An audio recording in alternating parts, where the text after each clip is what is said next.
minhas amigas e meus amigos, muito bom dia. Mais uma vez, o IRI traz a vocês reflexão e informação para tratar, na manhã de hoje, sobre o papel do Estado diante da pandemia de coronavírus. Nós vamos conversar sobre este assunto com o professor titular de Direito Econômico, do Departamento de Direito Econômico do Largo São Francisco, professor de pós-graduação do Mackenzie da Uninove, professor Gilberto Bercovitch. Também o ex-ministro da Contraloria Geral da União, ex-ministro do Planejamento, advogado, ministro Valdir Simão. E o meu querido amigo, colega e companheiro de tantos seminários virtuais, professor agraciado em tantas universidades do país e fora do país, reconhecido como grande administrativista e grande publicista, professor Rafael Valim. Bom dia a todos. Bom dia. Bom dia. Muito obrigado pela participação, pela presença de vocês. Talvez nós tenhamos tido uma resposta àqueles que clamavam por Estado mínimo, uma resposta galopante que veio diante dos olhos atônitos e do coração palpitante da população, na forma de um vírus e de uma pandemia planetária que assusta, atemoriza e que requer ações importantes, intervenções salvadoras do Estado. Aquele clamo dos últimos 2 anos que pretendia redefinir o Estado para lhe atribuir funções minúsculas, normalmente centradas na estabilização de trocas econômicas desiguais e na proteção da propriedade privada, de repente, diante de uma ameaça global, se transmuda em uma demanda de intervenção forte, planejada, coordenada por parte das forças estatais, do aparato estatal. Uma demanda de toda a população, não só no Brasil, como no mundo inteiro. Aqueles governantes que souberam manejar e que têm demonstrado capacidade de manejar os elementos de Estado, o aparato de Estado para proteger a sua população, com base no conhecimento científico, com base nas informações técnicas, opondo um discernimento puramente político, um juízo puramente político, ou opondo a um julgamento puramente político, um julgamento técnico, tem se mostrado mais capazes de proteger seu povo, a comunidade administrada, do que aqueles outros que negaram, desde o início, os efeitos devastadores da pandemia de coronavírus, do vírus em si, daqueles que negaram esses efeitos, principalmente para defender interesses econômicos exclusivamente em detrimento de interesses humanos, sob o necessário viés solidarístico. Feita essa fala inicial e tendo essa reflexão como premissa, eu pretendo fazer sobre esse tema uma série de perguntas a vocês, mas não antes de pedir a cada um de vocês que faça a sua fala inicial sobre o tema e trate da questão de maneira geral, para que, então, depois eu possa fazer perguntas específicas. Conhecendo-os como conheço, vou fazer perguntas sobre a área de atuação de cada um de vocês e de que maneira vocês podem elucidar aqueles que nos assistem sobre qual deveria ser, ou se de fato tem agido adequadamente, o Estado brasileiro diante deste problema que vivemos. Eu gostaria de começar com o professor Bercovitch, e então passar ao ministro Valdir Simão e depois ao professor Rafael Valim. Professor Bercovitch, suas palavras. Bom dia a todos. Queria agradecer o convite para poder estar aqui, saudar os amigos, Valdir, Rafael, Valfrido, e, na realidade, deixar claro uma coisa. Muito se fala em volta do Estado, né? Mas, na realidade, é a volta do que não foi, porque o Estado sempre atuou na esfera econômica e social, mesmo no neoliberalismo. A questão que tem que se fazer não é se é necessário ou não a intervenção do Estado, mas sim qual é o grau e para quem é feita essa intervenção. O que aconteceu no neoliberalismo é que o Estado foi utilizado de maneira intensa, de maneira maior até do que era usado no período keynesiano, no período do welfare state, para beneficiar pequenos setores da sociedade, particularmente o setor financeiro, né, mas não só, os detentores do poder econômico. E o que estamos diante agora da situação da pandemia é que ela vai além de uma crise econômica. A crise econômica ela é dura, a crise econômica sempre exige uma atuação do Estado no sentido de minorar os seus efeitos ou tentar lidar com seus efeitos para que a população sofra menos ou seja atingido o mínimo possível. Mas agora, além disso, nós temos em conjunto uma crise econômica que já se vinha anunciando há um bom tempo. Vários economistas já diziam que estava para vir essa crise econômica, essa crise do sistema, com uma crise de saúde, uma crise sanitária que não era esperada. Essa, sim, é uma crise que não era esperada e que vai além um pouco da questão da crise econômica, porque ela diz respeito à preservação da vida. Se o Estado tem que atuar para proteger as pessoas dos efeitos da crise econômica, com muito mais ênfase, com muito mais razão, ele tem que atuar para proteger a população dos efeitos da pandemia, porque aí diz respeito à preservação da vida de todos nós. Então, nesse sentido, a atuação do Estado não é que ela voltou, ela se torna muito mais imperiosa, muito mais necessária e de um modo pelo qual ela não vinha sendo feita há cerca de 30 ou 40 anos, de um modo que ela beneficie e proteja a maior parte da população e não seja utilizada simplesmente para proteger os interesses de poucos setores privilegiados. O caso da pandemia é justamente esse, na verdade todos são atingidos. A pandemia não distingue rico, pobre, não distingue classe social, ela atinge a todos. E a proteção da vida é o dever número 1 de qualquer Estado que se preze pelo nome, e esse é o nosso drama. E aí, só para ser essas primeiras palavras breves, o nosso drama de hoje é que nós não temos governantes capazes de dar ao Estado, ou de prover o Estado, dos mecanismos de coordenação do processo econômico, do processo de combate à pandemia, que o Estado brasileiro deveria ser dotado, como outros Estados estão se reestruturando ou como estão atuando. Infelizmente, o Brasil não tem isso, e esse é o grande drama, né? Nós destruímos a capacidade do Estado atuar em uma série de setores nos últimos anos, e agora essa capacidade, esses instrumentos estão fazendo falta, agravados com o fato de não termos quem seja capaz hoje de estruturar a coordenação de todos esses instrumentos que o Estado ainda detém ou que podem ser recriados para poder levar a um bom termo essa crise econômica e essa crise de saúde. Muito obrigado, professor Becovito. Passo, então, a palavra ao ministro Valdir Simão. Bom dia, ministro. Bom dia, Valfrido. Bom dia, Gilberto, Rafael. É um prazer estar com vocês. Quero cumprimentar todos que estão nos assistindo.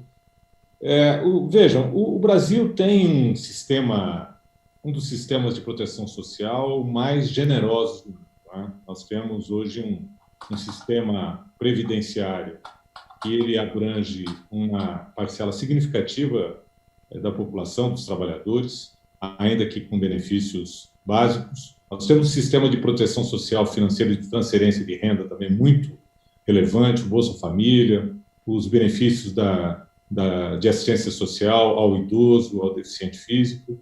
Nós temos um sistema de saúde que é universal, descentralizado, que é deficiente, custa caro, mas ele atende, ele funciona, e as pessoas hoje estão se socorrendo desse sistema. Né? E o que nós observamos nos últimos anos é um questionamento muito grande em relação a essa estrutura de proteção. De fato, sistemas de proteção social custam caro, né? São financiados pela sociedade. E a escolha que nós, como sociedade, temos que fazer é em que medida o nosso sistema de proteção tem que ser capaz de financiar as ações necessárias nessas três áreas: assistência, previdência e saúde. Né? Quanto a gente está disposto a pagar por isso? A nossa discussão recente das reformas, em especial a reforma previdenciária, em algum momento se discutiu, inclusive, a viabilidade de manutenção do sistema de proteção social, né? O que é um equívoco.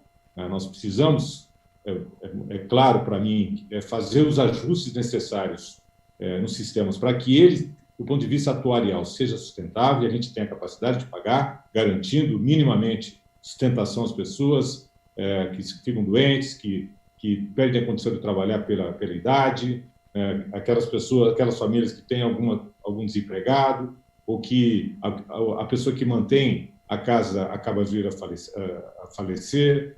Enfim, nós temos que refletir sobre isso. É necessário um sistema de proteção social. Qualquer país minimamente desenvolvido se preocupa com essa dimensão social de oferecer bem-estar para as pessoas.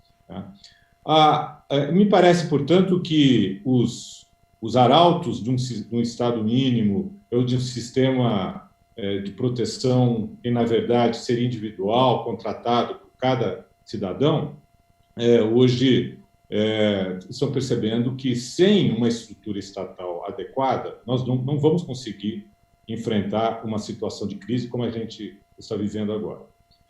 E, numa situação de crise, é papel do Estado, primeiro, na pré-crise, né, tentar identificar os red flags de que algo estranho está por vir.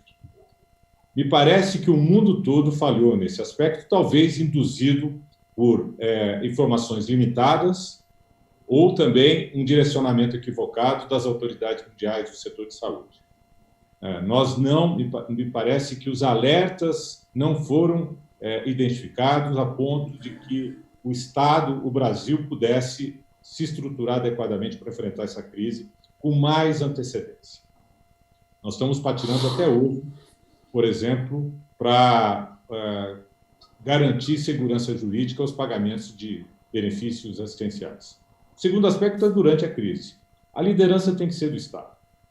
E quando se fala em saúde, nós temos uma dificuldade adicional, que é a interlocução interfederativa. O funcionamento do SUS ele requer uma estruturação, um diálogo constante entre os três níveis da federação e, mais que isso, com o próprio setor complementar, a saúde complementar oferecida pelo terceiro setor, e também pelo setor privado. Nós precisamos conectar esse sistema de saúde a uma rede de suprimentos, em regra, que funciona em outros países.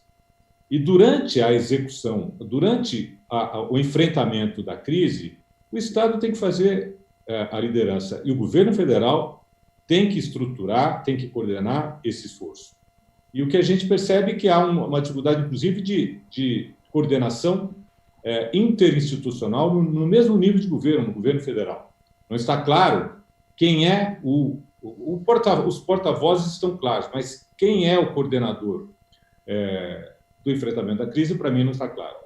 E o terceiro aspecto, que é a pós-crise. Como é que a gente vai lidar com isso depois que essa situação crítica passar? Porque nós vamos levar por alguns anos, certamente, para recompor confiança no mercado, confiança das pessoas no sistema de saúde, confiança das pessoas nas autoridades, porque nem sempre a gente tem observado uma atuação transparente, com confiança, que transmita confiança às pessoas. Portanto, haverá a necessidade de o Estado, por intermédio dos governos, também recuperar a credibilidade do país, a segurança das pessoas e também recuperar do ponto de vista econômico, porque todos nós sabemos o impacto que será essa crise no nosso sistema de empregos e de renda. Muito obrigado, ministro Valdir. Passo, então, a palavra ao professor Rafael Valim. Professor, bom dia.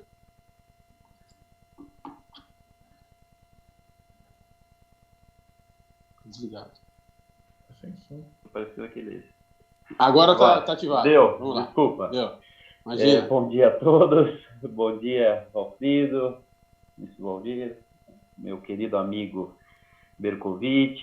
É uma satisfação participar de mais um webinar aqui do IRI. Estamos ficando craque nessa porcaria aqui, né? Esse é o 10º. Meu Deus. Mas é sempre uma satisfação e um aprendizado para mim.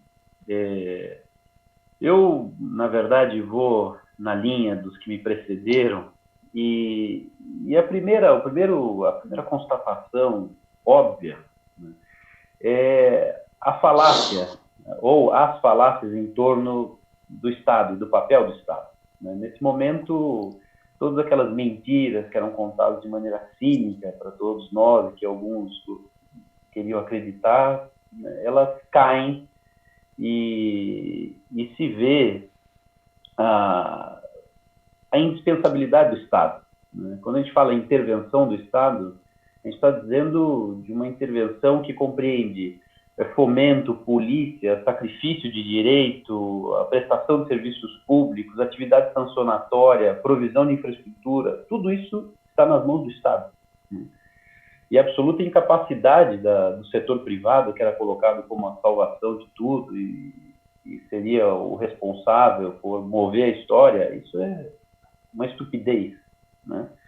Então, esse momento é revelador nesse ponto e revelador também do que o Bercovitch tão bem colocou, que é a intervenção, uma pergunta fundamental, a intervenção para quem?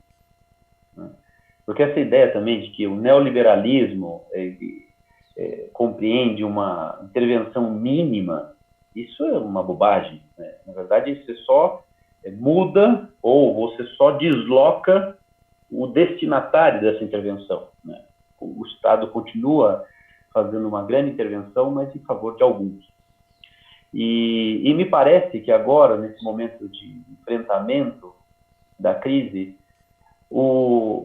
há uma atividade ou uma resposta muito contraditória do Estado brasileiro, justamente por ainda manter ou tentar manter essa visão equivocada, né, de para quem o Estado deve intervir. Então, nós temos, por exemplo, até da parte dos governadores e dos prefeitos, medidas importantes de polícia administrativa para restringir liberdade de locomoção, entre outras coisas, mas nós vemos no plano federal uma absoluta incapacidade, que já foi também muito bem colocada aqui, de coordenar essas políticas e de dar uma resposta econômica relevante à crise, né? Então, de novo, para salvar os bancos, para salvar as instituições financeiras, há uma resposta muito rápida, né?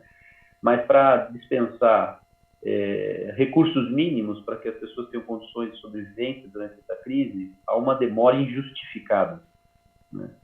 Então, como assim, palavras iniciais, só gostaria de assinalar isso, na verdade, que nós temos, na minha visão, uma resposta equivocada do Estado brasileiro, sobretudo da União, com esses vícios que já foram colocados aqui, e também uma resposta que, na verdade, só comprova o equívoco, né, das políticas dos últimos anos. Então, a gente queria fazer uma reforma administrativa que iria praticamente destruir o serviço público. A gente quis impor um teto de gastos que agora se revela completamente impraticável, né? Nós queríamos vendas de ativos, e agora, imagina se a gente não tivesse um banco público nesse momento de crise, né?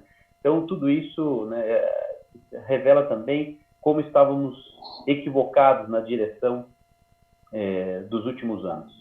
Então, é isso que eu gostaria de pontuar inicialmente. Obrigado, professor.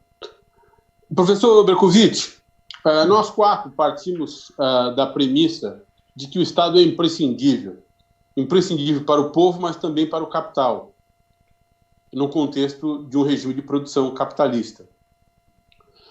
Todavia, o que observamos no Brasil é uma modificação abrupta de orientação do Estado, de instrução e afetação do Estado, a cada eleição, sobretudo quando o resultado da eleição determina uma mudança de acepção ideológica do governo, a que se submete o governo.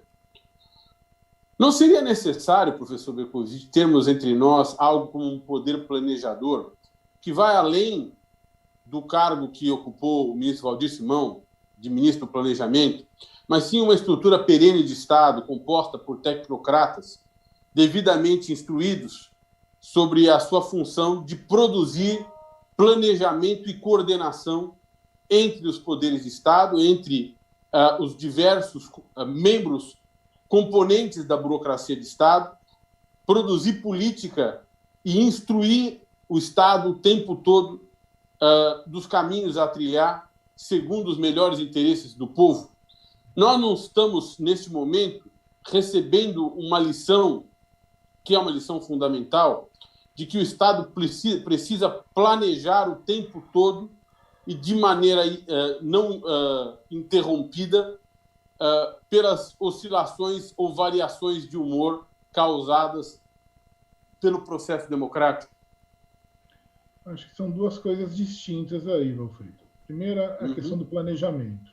Claro. O planejamento é essencial a qualquer Estado. Não só o Estado, as próprias empresas também se planejam. Qualquer organização planeja, né? Até para poder lidar com o futuro, né? E no Estado isso é essencial. O que aconteceu no Brasil é que você desmontou, desde os anos 80, você vem desmontando todos os órgãos ou todos os setores que faziam algum tipo de planejamento, algum tipo de reflexão sobre como o Estado deveria atuar ou deixar de atuar nos mais variados setores. O Brasil nunca teve propriamente um órgão central de planejamento, como em outros lugares existiu. Na França, na Holanda, nos próprios Estados Unidos existiu também.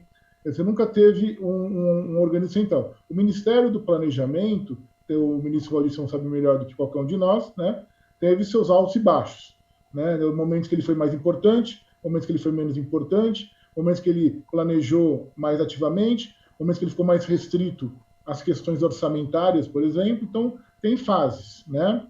Mas o Brasil nunca teve propriamente um órgão de planejamento central. Teve esse planejamento setoriais e momentos em que o planejamento central foi importante, mas em virtude aí da própria posição dos presidentes, de metas do Juscelino, ou as comissões da época do segundo governo Vargas, ou o plano trienal na época do governo João Goulart, e os militares depois com os planos nacionais de desenvolvimento. Mas nunca houve propriamente uma centralização em termos de organização planejadora. Talvez fosse bom ter um órgão, mas não necessariamente um órgão nesse modelo de mandatos maiores que o presidente. Isso, na verdade, é uma agência reguladora gigante, né, em que você acha que a tecnocracia seria mais iluminada ou mais preparada do que a decisão política e ela deveria conduzir o país. Na realidade, é uma conjunção de fatores.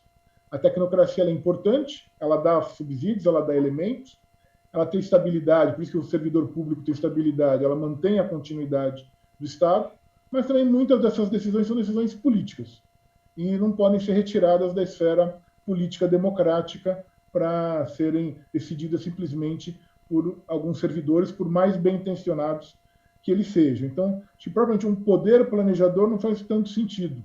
O Fábio Comparato chegou a propor isso nos anos 80, mas acho que a cultura do planejamento é mais importante.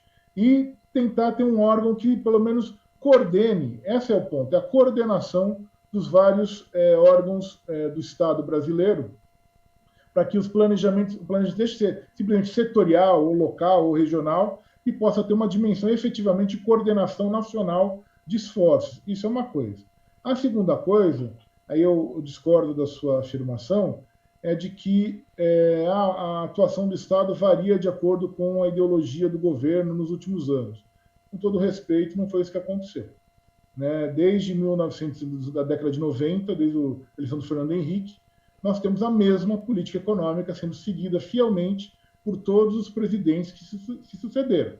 Fernando Henrique, Lula, Dilma, Michel Temer e Jair Bolsonaro. É a mesma política econômica que está blindada pelo Plano Real, na lógica, né, de ajuste ortodoxo, na lógica de meta de inflação, na lógica de taxa de juros elevadas, né, de privilegiar uns determinados setores, particularmente o setor financeiro, em detrimento de outros. Não por acaso, a nossa desindustrialização se iniciou e avançou a partir da década de 90 e não cessou.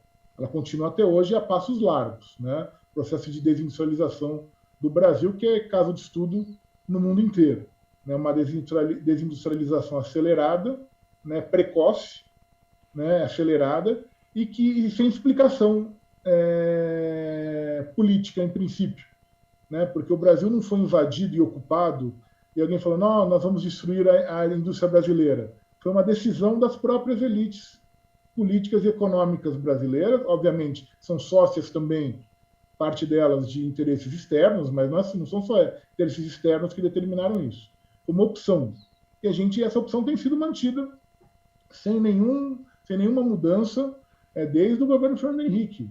Né? Talvez possa ter tido diferença, o governo Sarney era um governo de transição, o governo Collor e o governo Itamar são governos que têm ainda alguma coisa de disputa, né?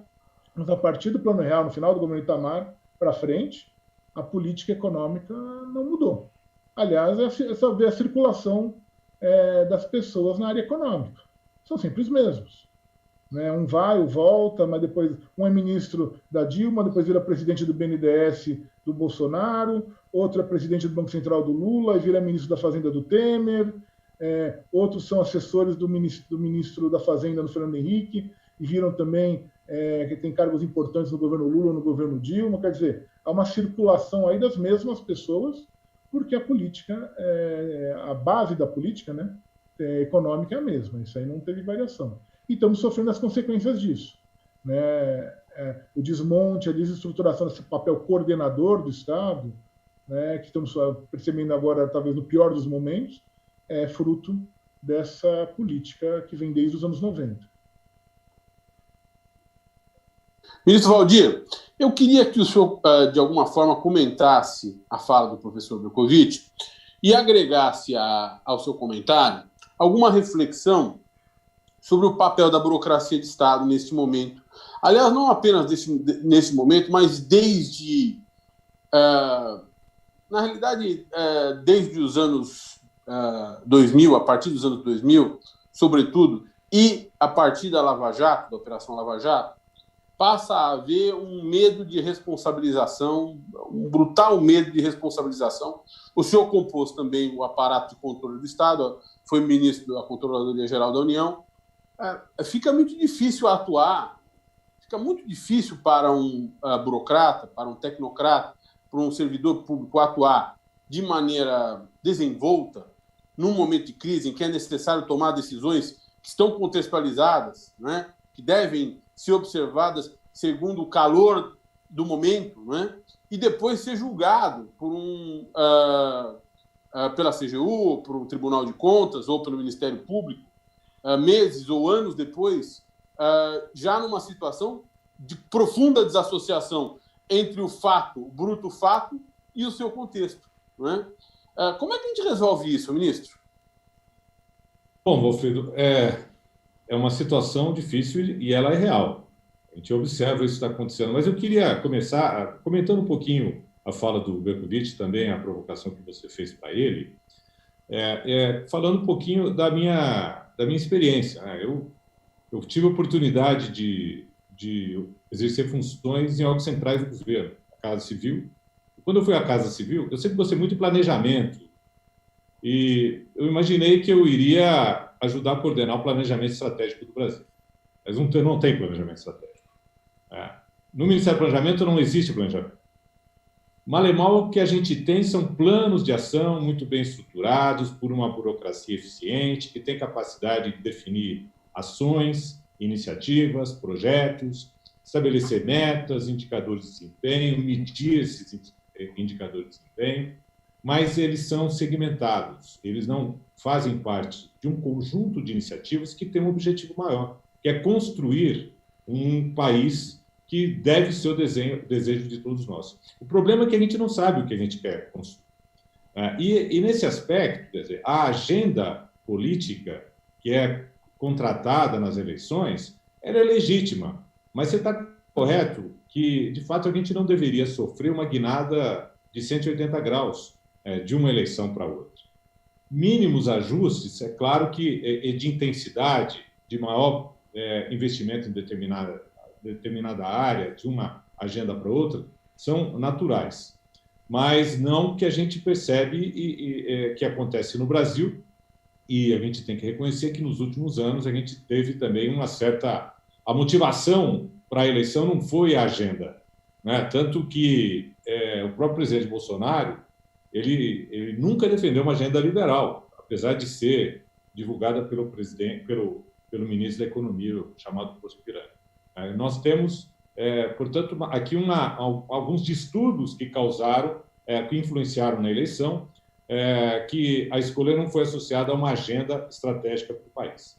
Se a gente perguntar, por exemplo, quando se fala em produtividade, qual é o papel de cada um dos ministérios, da área de educação, da área de saúde, da área de infraestrutura, certamente a gente não vai ter uma resposta bem estruturada. E é claro que saúde, educação, infraestrutura impactam na produtividade do país, né? Mas é a produtividade o nosso desejo, a nossa visão de futuro, aumentar a produtividade, ou é aumentar o bem-estar das pessoas, a renda per capita? Então, se nós não conseguirmos pactuar uma visão de futuro, e esse pacto não é intragoverno, ele tem que ser feito com a sociedade, e ser feito de longo prazo, a longo prazo. Se nós não pactuarmos e nos comprometermos a cada eleição a cumprir essa visão de futuro, para daqui a 50 anos, né, nós nunca vamos ter um planejamento de país e que ordene a ação de cada uma dos órgãos importantes do governo na busca, na concretização, na pavimentação da estrada que vai nos levar para esse futuro. No caso que a gente está vivendo, a crise, também ficou muito claro. Quer dizer, existem estruturas importantes do governo que, me parece, não estão mobilizadas. Não é? Digo, por exemplo, a área da educação.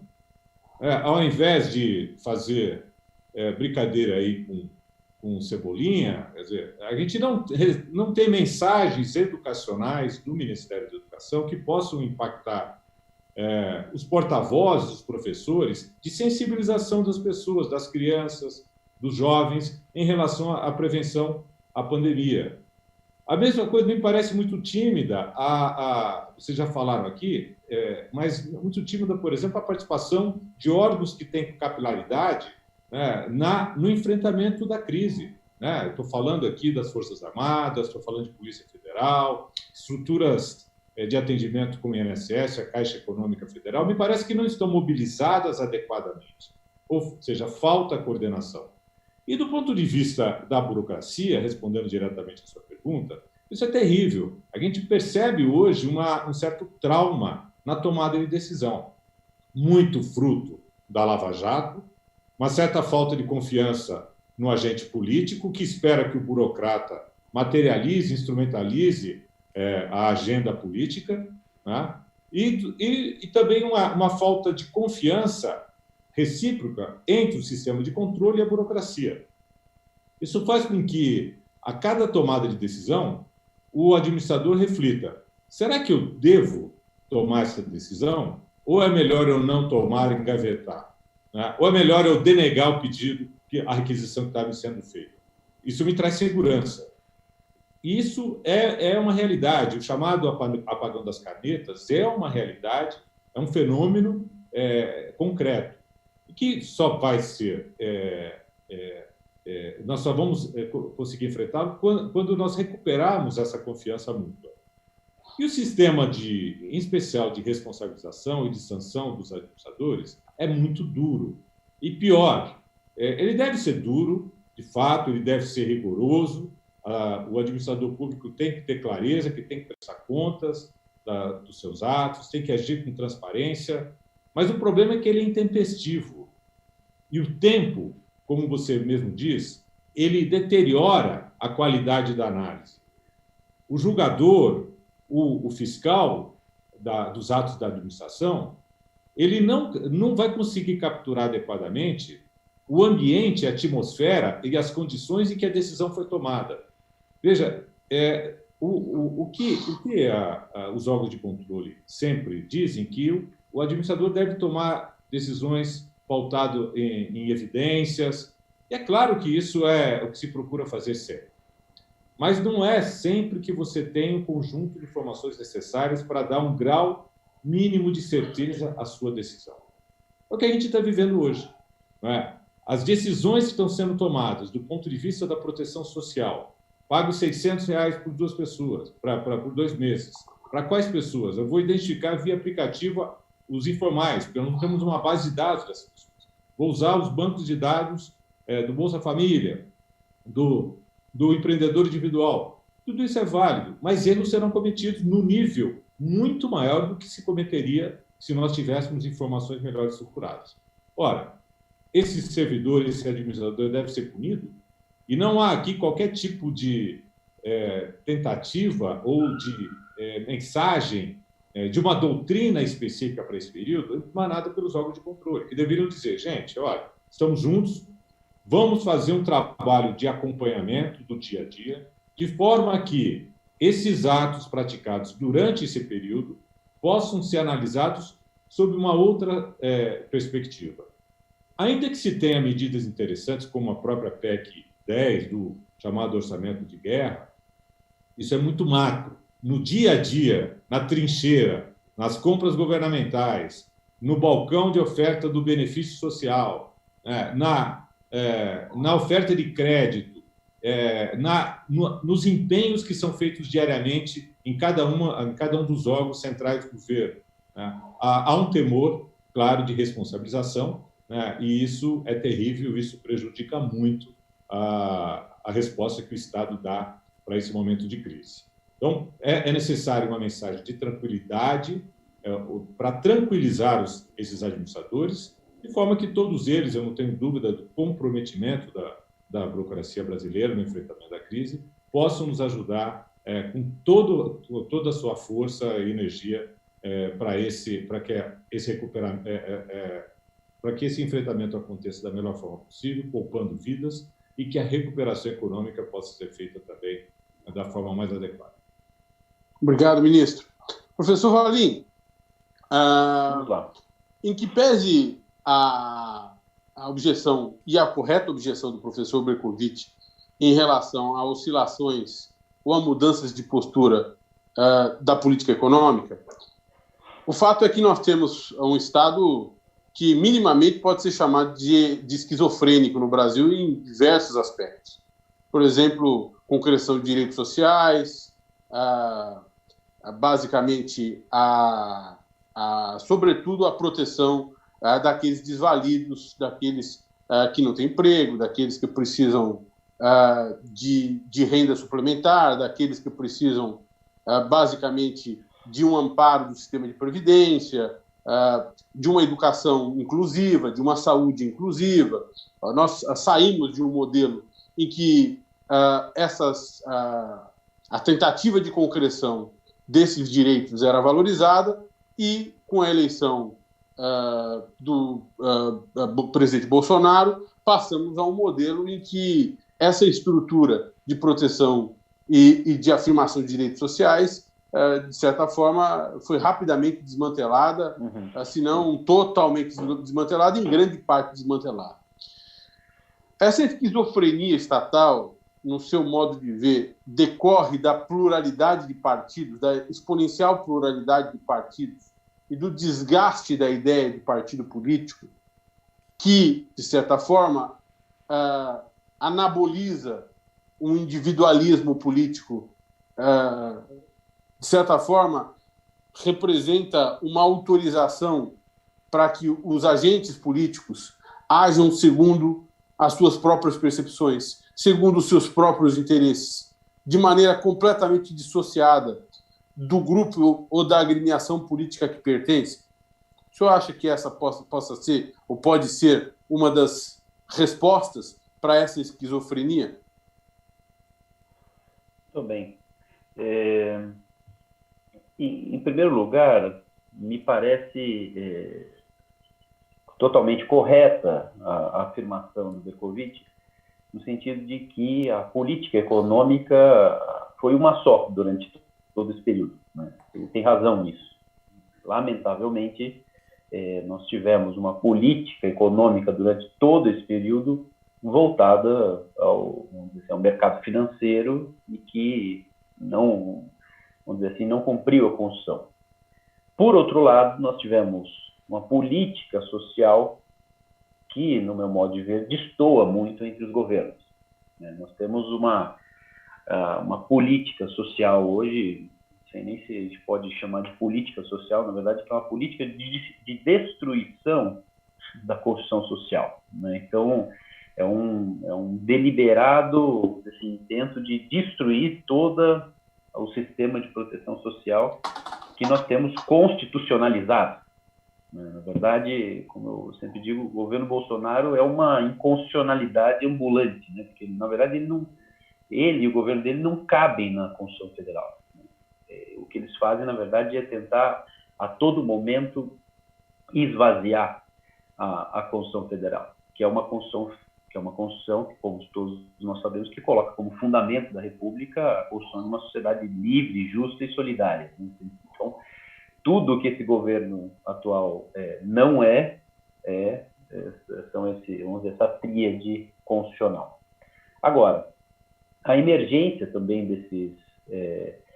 desses governos, que muitos chamam de governos populistas, de orientação de extrema-direita, me parece que tem vamos dizer assim, respostas locais, como você está dizendo. Acho que o nosso sistema partidário favoreceu a emergência de um sujeito execrável como o Bolsonaro, mas também corresponde a um movimento global, né, vamos dizer assim, de ascensão desses governos populistas diante também, acho que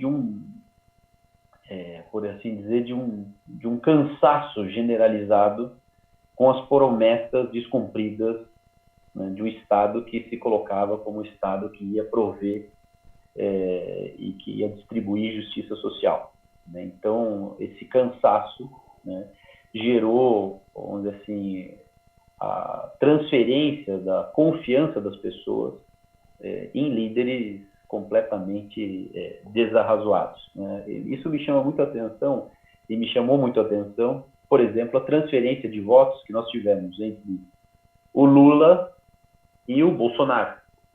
Como explicar um sujeito que vai votar no ex-presidente Lula e vai votar no Bolsonaro, né? Por incrível que pareça, a mensagem do Bolsonaro, aquela mensagem translocada e tudo, era também uma mensagem de esperança, ainda que fosse uma esperança de que vamos mudar tudo e destruir tudo. Então, me parece que, sim, respondendo à sua pergunta, o nosso sistema de partidos, essa pulverização e também essa falta de orientação ideológica dos partidos facilita e, vamos dizer assim, adubou essa ascensão de um líder populista, autoritário, contrário à Constituição, contrário a qualquer ideal de civilização, como o Bolsonaro. E agora nós estamos colhendo os frutos disso. E talvez, como a gente até conversou num webinar aí anterior, que a gente fez com José Sócrates, talvez o povo brasileiro tenha que tomar esse cálice até o fim, para ver também que as suas opções têm consequências. Obrigado, professor Valim. Professor Gilberto, o senhor que definitivamente é um dos grandes constitucionalistas do Brasil, um dos grandes publicistas do Brasil, certamente o maior da sua geração, poderia nos explicar, diante da profunda inconcreção dos direitos sociais postos na Constituição de 88, que projetou uma série de direitos que são direitos de todo o povo brasileiro, como, por exemplo, o direito à moradia, o direito à educação, o direito à saúde, né? Qual é o papel do Poder Judiciário diante, e a responsabilidade do Poder Judiciário diante da inconcreção desses direitos sociais? Não é novidade para ninguém, é público, que nós subscrevemos, ajuizamos, nós, quando digo nós, eu, o senhor, professor Valim, professor Pedro Serrano e outros insígnios juristas, operadores do direito, ajuizamos uma ação de descumprimento de preceito fundamental perante o Supremo Tribunal Federal para que fosse atribuído ao SUS a coordenação de todos os equipamentos, aparelhos, instrumentos de saúde pública, públicos ou privados, né, independentemente da titularidade de seu proprietário, para os fins de coordenar uma ação de combate à pandemia de coronavírus. Nós precisamos fazer isso, nós tivemos de fazer isso. Ao seu ver, o Poder Judiciário tem se desincumbido do papel de exigir e de levar ao cumprimento dos direitos sociais? Eu acho que o Poder Judiciário no Brasil nunca esteve à altura da sua missão constitucional. Por uma série de razões. Uma delas, e isso é um erro da doutrina constitucionalista após 88, foi querer depositar suas esperanças no Poder Judiciário. O Executivo e o Legislativo, se não cumprirem a Constituição, que previa uma série de direitos e garantias, nós vamos para o Poder Judiciário conseguir isso. E não conseguiram, até porque o Poder Judiciário, além de não ter estrutura e nem legitimidade para isso, né, o Poder Judiciário não consegue raciocinar e dar uma decisão, e nem tem como, na verdade, no sentido de interferir na execução de uma política pública, determinar a execução de uma política pública. O Poder Judiciário ele é estruturado para decisões de caráter subjetivo, na sua maior parte, né, de caráter individual. O Poder Judiciário não sabe lidar com demandas coletivas, basta ver, não só o caso das questões constitucionais, mas, por exemplo, direitos difusos e direitos coletivos, o drama que é no Poder Judiciário. E quando interfere, geralmente interfere da maneira errada, né? Na base do voluntarismo, né? De que o juiz, eu vou agir assim, eu não vou deixar isso acontecer, e aí acaba desviando recursos, ou atrapalhando uma política, ou desestruturando outras políticas, porque ele não consegue ter a visão e nem tem como ter a visão de todo daquela área. O caso da saúde é emblemático. Aqui em São Paulo, tem estudos da Escola de Saúde Pública da USP, de que mais de 40% do orçamento da saúde do Estado era desviado por decisão judicial.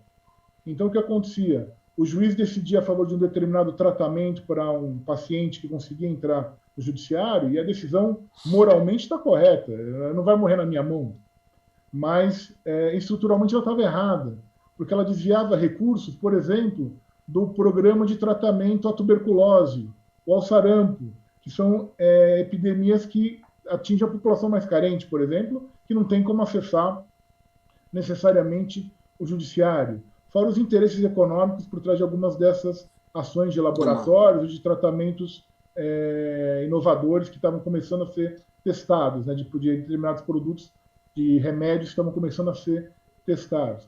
Então, tem esse problema, e tem o outro problema. O juiz não pode substituir a administração. O Ministério Público gosta de fazer isso de vez em quando, mas eles não podem se substituir à administração. Eles não foram eleitos para isso, não têm essa legitimidade política, democrática, e não têm a noção de como a máquina pública funciona. O ministro Valdir, aqui no seu depoimento, nos mostrou a série de questões práticas que as pessoas têm que lidar na administração pública e que o juiz não faz a mínima ideia. Ele não tem noção, o promotor não tem noção de todos os entraves, todas as questões, todo o processo que é o funcionamento da máquina pública. Mas não basta isso, eles gostam de interferir. Né? E o que é engraçado, na atual pandemia, eles estão, pelo menos no nível do Supremo Tribunal Federal, estranhamente contidos. Né?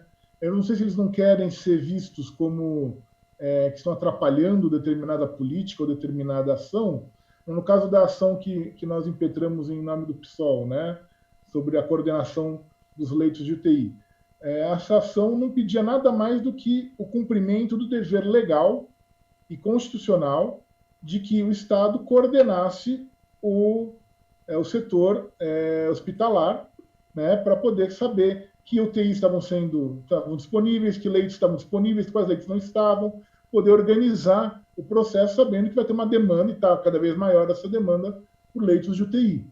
Então, nós não estávamos pedindo que o Supremo interferisse e fizesse isso, e simplesmente ele falasse para a coordenação do SUS, que é federal, estadual, municipal, mas a coordenação é nacional, né, com entes de todos os representantes do governo federal, dos governos estaduais, assim por diante. Olha, vocês têm que coordenar também a questão dos leitos da UTI. E a decisão, estranhamente, foi: eu não posso me meter nisso, e arquivou a ação, a decisão do ministro Lewandowski. Estranha. Em compensação, qualquer juizinho fura fila de transplante, fura fila de internação, eles que substituem a administração nos mais variados setores sem poder, e quando era uma decisão para poder implementar uma política efetiva de combate à pandemia, eles se omitem, ou então tentam proteger, tem uma ação também de inconstitucionalidade, que entrou logo depois da nossa, né, que das associações dos hospitais privados, né, para que as prefeituras e estados não requisitem mais os equipamentos e as instalações dos hospitais privados. Olha, a legislação autoriza isso, a legislação do SUS, a Constituição e a própria legislação recente agora de combate à pandemia, porque, afinal, os estados, como coordenadores regionais, os municípios, como coordenadores locais do SUS, têm ou deveriam saber as necessidades, né, do atendimento público, né, de saúde nesses casos. E essa ação está prosperando, ou seja, vai se proibir a requisição com base no argumento da propriedade privada. Na situação de pandemia, esse é um argumento que não tem que prevalecer, porque, na realidade, o que está tentando estruturar é um sistema de coordenação, um sistema de atuação conjunta para que todos possam ter acesso, ou a maioria possa ter o acesso ao sistema de saúde. Então, é curioso que o judiciário ele não atua nesse sentido de tentar ajudar nem nessa coordenação. Ele está estranhamente contido. E, quando não precisa, ele é extremamente ativo, né, interferindo nas políticas de saúde. Na verdade, aí talvez seja o que você falou, mais do que o Estado, é um judiciário esquizofrênico, né, que, na verdade, a gente sabe disso, depende com quem caiu, né? E aí cada cabeça uma sentença, né, o ditado que se diz por aí. Infelizmente, o Poder Judiciário no Brasil não atua como um poder do Estado. Ele atua como o próprio Ministério Público, eles atuam como franco-atiradores, e vai depender muito da posição do juiz, do que ele acha, do que ele não acha, a quem ele é simpático, a quem ele não é simpático, e para ter as medidas necessárias. Isso é um problema. Isso traz insegurança, isso traz instabilidade, e isso, o professor Simão pode saber melhor do que ninguém, isso destrói o próprio planejamento e a coordenação das políticas. Porque a todo tempo tem uma ação, tem uma liminar, tem alguma intervenção judicial que destrói a própria lógica e a coerência das políticas, seja de saúde, de educação, mas no nosso caso especificamente de saúde. Obrigado, professor Bercovitch. Ministro Valdir, eu mandei para vocês hoje de manhã, circulei aí, um artigo que foi veiculado pela rede de televisão CNN, não a CNN Brasil, ainda a CNN americana, internacional, que dá a notícia de que a Alemanha e a Áustria estão preparando um soft landing, uma aterrissagem suave, na realidade, melhor que uma aterrissagem suave, uma decolagem suave, uma saída da quarentena, do isolamento social a partir do final da Páscoa. E que eles reuniram uma força-tarefa multidisciplinar na Alemanha para pensar como é que isso deve ser feito. E organizaram 8 medidas, e lá o artigo enumera as medidas, dentre elas medidas como manter isolamento dos grupos de risco, evitar aglomerações e proibir o funcionamento de serviços que determinem aglomerações, e aí por diante. É uma série de medidas de natureza sanitária e de natureza econômica. Nós, no Brasil, começamos a experimentar o problema depois da Alemanha. Tanto é que a legislação alemã de combate aos efeitos econômicos da pandemia remonta, retroage efeitos a partir de 8 de março deste ano. Nós não conseguimos ainda nem colocar de pé uma legislação, mas a que se propõe o projeto Anastasia faz menção a 20 de março, como a data inicial dos efeitos da pandemia, dos efeitos, sobretudo, os econômicos. Como é que o senhor acha que nós devemos fazer? Se o senhor estivesse lá, se o senhor fosse o ministro do Planejamento, como é que o senhor organizaria a nossa retomada da vida normal, ministro Waldir? Bom, é uma pergunta difícil. Bom, vejam, o Ministério do Planejamento é tão importante que foi extinto, né? Por atual governo. E, na verdade, como eu já falei aqui, as funções centrais do Ministério do Planejamento eram basicamente a gestão dos sistemas estruturantes do governo, e, recursos humanos, compras, execução orçamentária e financeira. E as decisões, na verdade, nunca foram centralizadas no Ministério do Planejamento. O que me parece, assim, Valfrido, que para mim não está claro. Pode estar acontecendo, mas eu não tenho informações, eu não tenho evidências de que esteja acontecendo. Que falta uma coordenação integrada da crise. Como eu disse, existem vários órgãos de governo que são importantes nesse momento. Claro, e aqui quem tem que capitanear isso é o Palácio do Planalto.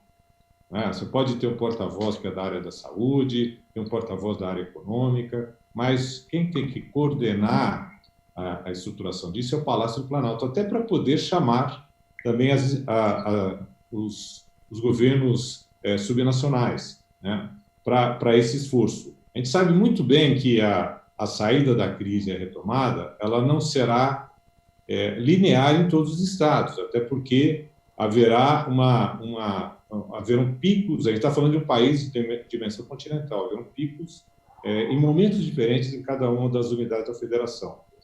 Mas essa coordenação, o pensamento, a estruturação do plano do dia seguinte, tem que ser feito, claro, com a presença das autoridades de saúde, mas capitaneado pelo Palácio do Planalto, com a área econômica, com a área de logística do governo, infraestrutura, as agências reguladoras que têm essa interação com o setor privado em serviços públicos, com a área de desenvolvimento regional, com a área de assistência social do governo, com a área de educação, de forma que você tenha um plano específico integrado.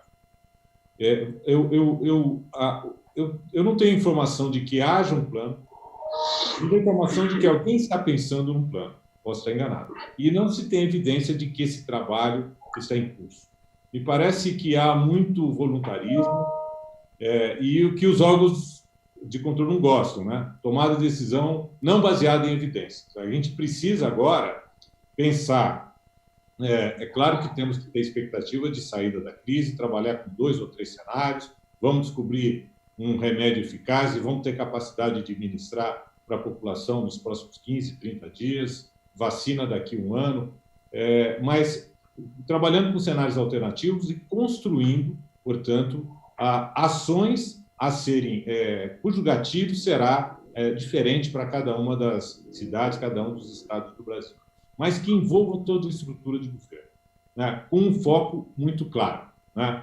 Primeiro, nós não podemos estender esse processo de estresse do sistema de saúde, nós não vamos suportar. Há cidades que já estão dizendo que já estão numa situação de calamidade, porque não vão conseguir dar atendimento. Não podemos estressar mais. Nós precisamos garantir que as pessoas comecem a voltar ao trabalho com segurança, né? Sabendo quem tem os anticorpos, quem não tem, e quem pode potencialmente transmitir, as pessoas que já não têm risco, e também quais são as atividades que precisam ter um apoio inicial para esse start. Porque vai demorar até para a população voltar a frequentar, por exemplo, o restaurante, voltar a viajar, pegar um avião. As coisas demoram até que o cidadão tenha confiança. E quem tem que transferir essa confiança é o Estado, é o governo. Então, esse plano ele precisa ser construído rapidamente, precisa ser apresentado para a população, e isso tranquiliza o próprio mercado, que tem um horizonte, tem informação, tem clareza que há uma luz no fim do túnel, e quanto tempo a gente vai retomar a atividade econômica. Eu não tenho dúvida que o mundo não será o mesmo, nós não seremos os mesmos, nós estamos nos sentindo muito vulneráveis por conta disso tudo. E esse sentimento talvez seja bom para uma nova educação do ponto de vista de proteção individual, de relacionamento, preocupação com o próximo. Quem sabe a gente amadurece como sociedade, mas o governo tem que ajudar, tem que dar essa diretriz, essa linha que deve ser seguida por todos nós. Obrigado, ministro. Professor Rafael Valim, vou fazer a Vossa Senhoria a última pergunta, pedindo que o ministro Valdir fez menção a uma coordenação, se não uma descoordenação, uma coordenação oculta do aparato de Estado e dos órgãos de governo, seja para o enfrentamento da crise, seja para o pós-crise, né? Ou melhor, ele falou de pré-crise, crise e pós-crise, que são realmente as 3 etapas desse problema, né? Por outro lado, nós tivemos entidades de Estado que agiram com uma rapidez e com uma eficiência invejáveis. Se nós observarmos, por exemplo, a atuação do Banco Central do Brasil, ele ofereceu recursos e reservas, uma linha de crédito para os bancos, garantida por títulos de dívida negociados no mercado secundário, por meio de 2 resoluções, ofereceu centenas de bilhões de reais para garantir a rigidez do mercado financeiro, do mercado bancário e do mercado financeiro como um todo. Mas terá isso sido de fato necessário se nós temos um mercado financeiro e um mercado bancário, talvez dos mais concentrados do mundo e talvez dos mais líquidos do mundo?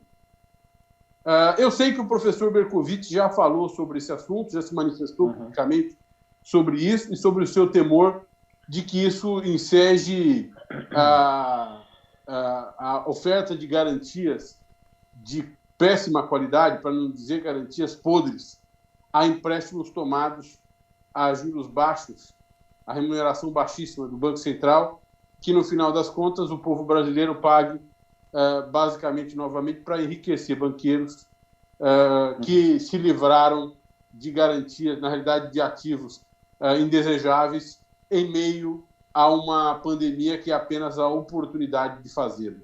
Qual a sua visão sobre o tema? Então, Frido, como a gente já colocou várias vezes, esses momentos também de crise, como a gente está vivendo, eles demonstram quem são os verdadeiros donos do poder, né? Lamentavelmente, não é o povo. Se fosse o povo seria o primeiro a ser socorrido nessa história, né?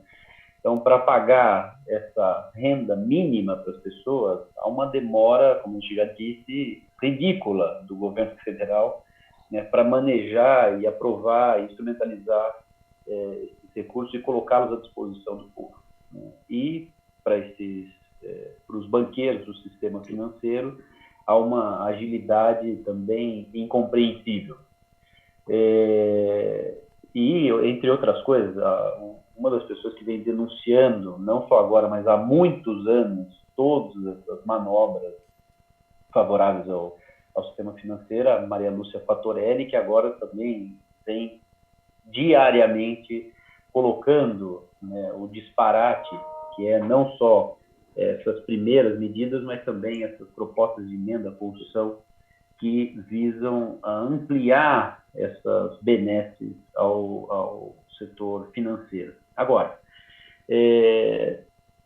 o que me parece, é claro que isso, de novo, né, só mostra que o Estado está capturado. Né? O Estado brasileiro está capturado e, mais uma vez, mesmo na resposta à crise, ele serve àqueles que, desde a década de 90, pelo menos, como disse o Berkovitch, vem determinando os rumos do país. Agora, se a gente fizesse, vamos dizer assim, um exercício de uma resposta ideal para a crise, é claro que o socorro do Estado deveria recair ou ser destinado à economia real. Né? A gente deveria estar pensando agora no pós-crise, como construir e estruturar projetos de infraestrutura que movimentem a economia real.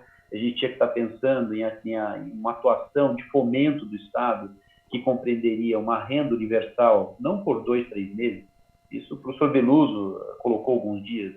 É claro que vai ser insuficiente uma renda por 2 ou 3 meses para essas pessoas. Né?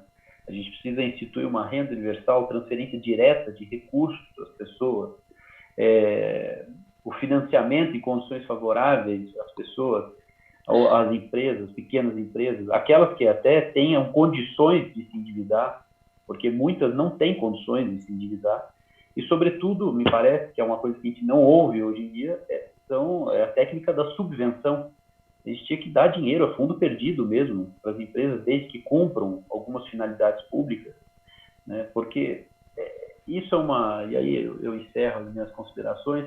É uma coisa engraçada também, porque ao mesmo tempo que essa gente postulava, por exemplo, no caso da infraestrutura e serviços públicos, temos que privatizar tudo.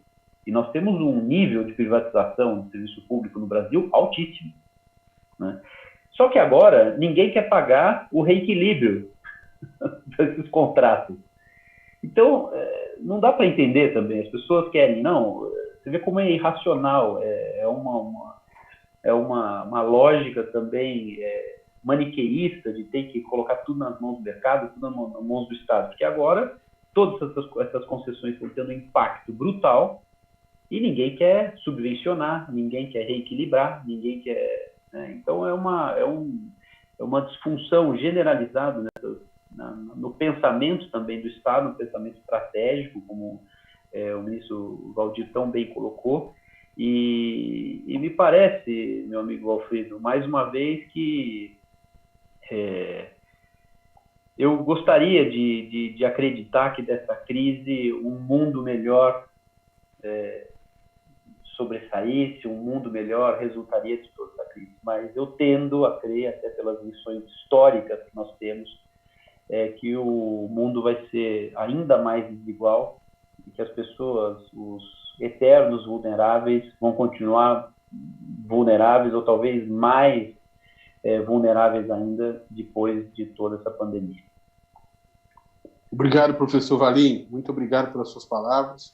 Eu devo dizer, depois de mais de 1 hora de transmissão, que esse é o seminário de que eu mais gostei até agora. Não apenas porque eu estou com queridos amigos, mas pelo nível profundo dos debates, pelo detalhamento das falas e pela maturidade das falas e equilíbrio das falas. Professor Berkovitch, suas palavras finais, por favor.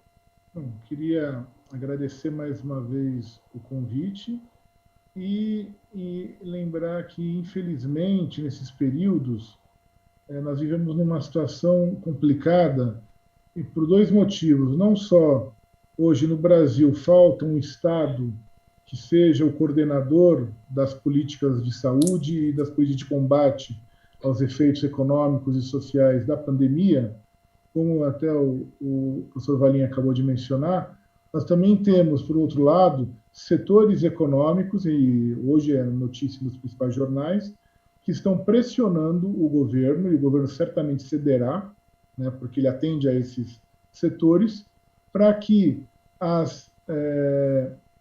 a flexibilização dos direitos trabalhistas, dos salários, da jornada de trabalho, seja algo que não é apenas provisório, mas permanente no nosso regime jurídico de organização do trabalho. Ou seja, estão aproveitando uma situação de crise para tentar destruir ainda mais a organização do trabalho, esquecendo que um país só se desenvolve com trabalho organizado, com cidadãos que têm direitos garantidos e com um nível de vida razoável para que as pessoas possam trabalhar, consumir, produzir, criar, viver de maneira digna. E parece que, infelizmente, parte da nossa elite econômica e política não tem essa visão. Então, eu acredito que, infelizmente, em virtude disso, não só a crise econômica, ela que vem junto com a pandemia, ela vai não só permanecer, como talvez até se agrave em virtude dessa visão míope de boa parcela da nossa elite econômica e política sobre como tratar os seus trabalhadores, os seus empregados, e que também são os seus consumidores, também são aqueles que utilizam os seus produtos, e são aqueles com nossos concidadãos, com quem nós convivemos, com quem nós trabalhamos, com quem nós repartimos esse país. Obrigado, professor Bercovitch.